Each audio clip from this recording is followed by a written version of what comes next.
मानिकपुर नगर को छोड़ के हम दोनों भाई दूसरी नगरी को जाएंगे बाप।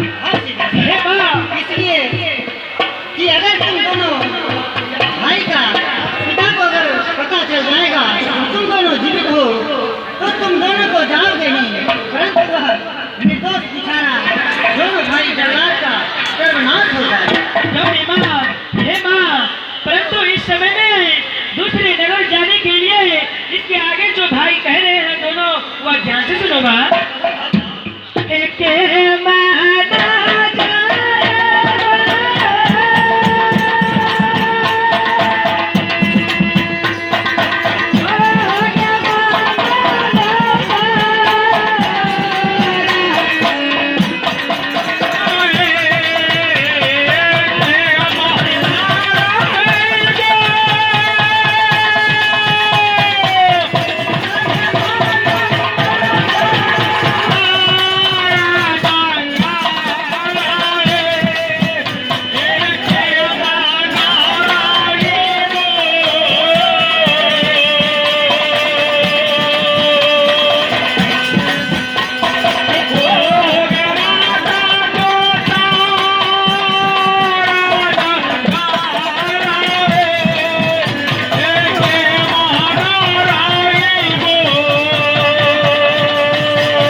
कुछ उपाय लगाओ माँ।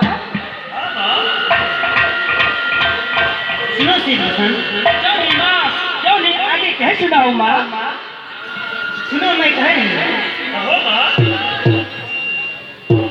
तुम दोनों का कहना बिल्कुल सच है श्रीकृष्ण, क्योंकि अब यहाँ से आगे तुम दोनों भाई को जंगल, नदी, तालाब, पहाड़, विकट से विकट मार्ग होकर के गुजरना पड़ेगा। बस बहुत जल्द में कह सुनाओ माँ। तुम दोनों भाई बिल्कुल निहत्थे हो, मैं जो कहती हूँ उसे ध्यान से सुनो। क्यों नहीं माँ, कह सुनाओ।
हाँ माँ, परंतु हे माँ, क्या कहना चाहते कहते हैं हाँ दे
हम दोनों भाई को शुभ आशीर्वाद दो माँ, क्योंकि आपका आशीर्वाद से हम दोनों भाई फले फूले समाएंगे माँ। क्यों नहीं माँ, कह सुनाओ। हे श्री कृष्ण, अब तुम दोनों भाई दूसरा नगर के लिए प्रस्थान करो। जब भी कभी तुम दोनों भाई को कोई संकट आए तो मुझे याद करना, मैं तुम्हें उस संकट से अवश्य उबारूंगी। क्यों नहीं माँ, हे माँ, जब हम दोनों भाई को कोई संकट पड़ेगा तो हम दोनों भाई आपका पुकार करेगा और आप सुमन होकर के हम दोनों भाई का रक्षा करना माँ।